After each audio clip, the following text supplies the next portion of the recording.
So when detectives finally get into Grant Amato's laptop, one of the first things they pull up is his search history. And what they find in there, from the weeks before everything happened, is genuinely one of the most chilling things I've ever come across in a true crime case. Grant Amato grew up in Chulota, Florida, which is this tiny, quiet town just outside Orlando, where basically nothing ever happens. He and his older brother Cody were really close growing up, like they did everything together. They went to the same high school, same college, and they both decided they wanted to be nurses. Their dad, Chad, was a pharmacist.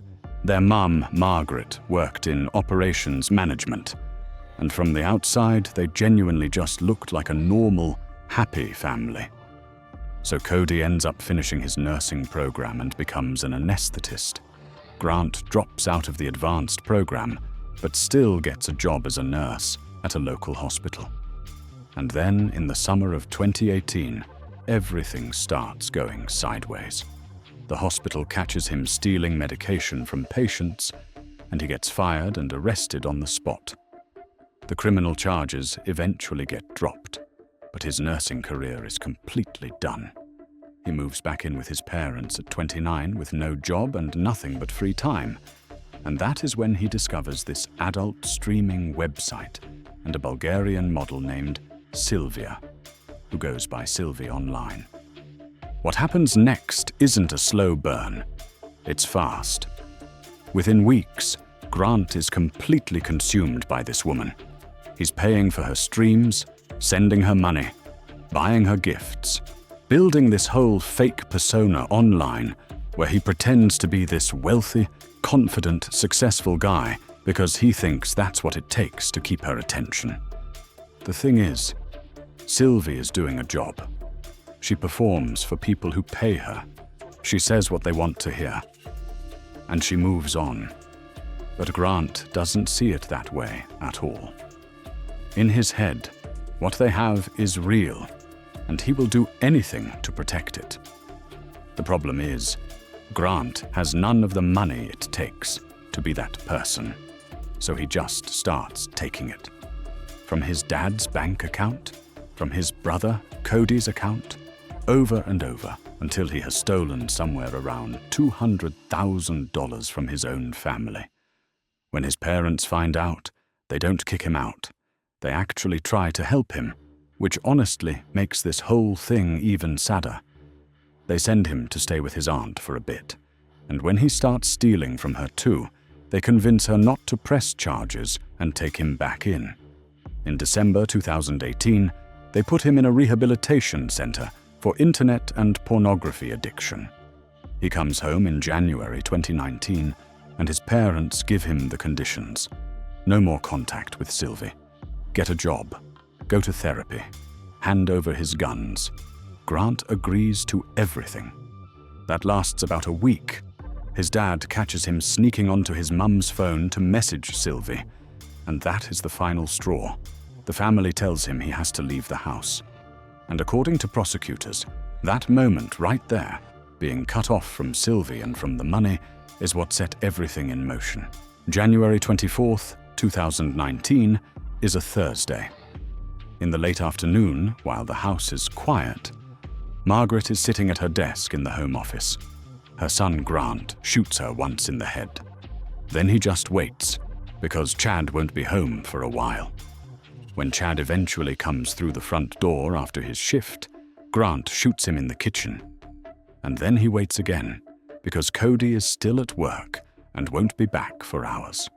The prosecution tells the jury that Grant spent over 4 hours in that house with both of his parents already dead, just waiting. When Cody finally walks through the door in his nursing scrubs with his lunchbox still in his hand, Grant shoots him in the face. After that, he gets to work. He plants shell casings near the bodies to make it look like Cody killed their parents and then turned the gun on himself. He connects Cody's phone to his laptop and tries to wipe it. He copies hundreds of photos of Sylvie onto a thumb drive. He uses his dad's fingerprint to unlock Chad's phone and adds his own bank account to the banking app. Then he packs a bag, puts his passport in it, and leaves. His plan is to fly to Bulgaria and just show up at Sylvie's door, like everything is fine. The next morning, Cody doesn't turn up for work, and his colleagues call for a welfare check. Deputies arrive at the house.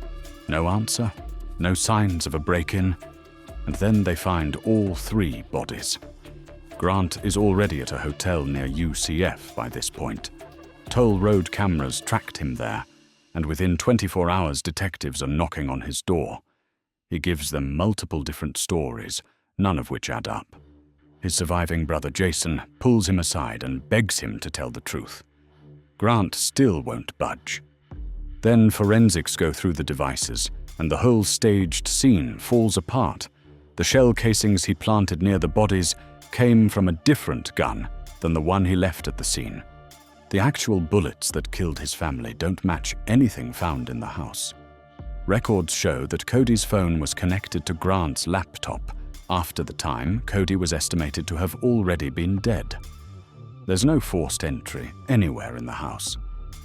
And then, sitting right there in the browser history on Grant's laptop, are the searches from weeks before the murders. How to kill someone with a Glock, silencers, how to get away with murder. He had been planning it, while his family was actively trying to help him, getting him into treatment, letting him come back home, giving him chance after chance. He was on his laptop searching for ways to kill them. At trial, the prosecution makes it pretty simple.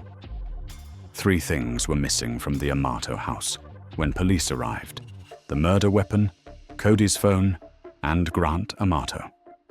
His brother Jason takes the stand and tells the courtroom through tears that Chad, Margaret, and Cody were amazing people who will live forever. The jury finds Grant guilty on all 3 counts of first-degree murder.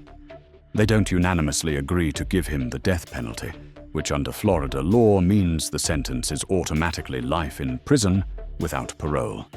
And he gets that 3 times over. Grant Amato is still in prison right now. Sylvie, the woman he threw everything away for, barely knew he existed. The relationship he thought they had was almost entirely built inside his own head, paid for with money he stole from the people who actually loved him. And all it took to unravel the whole plan was a missed shift and a group of co-workers who noticed their friend hadn't shown up to work. If they hadn't made that call that morning, who knows how long those 3 people would have stayed in that house before anyone found them. What do you think of the Grant Amato case? Comment below, and don't forget to like and subscribe while you're there.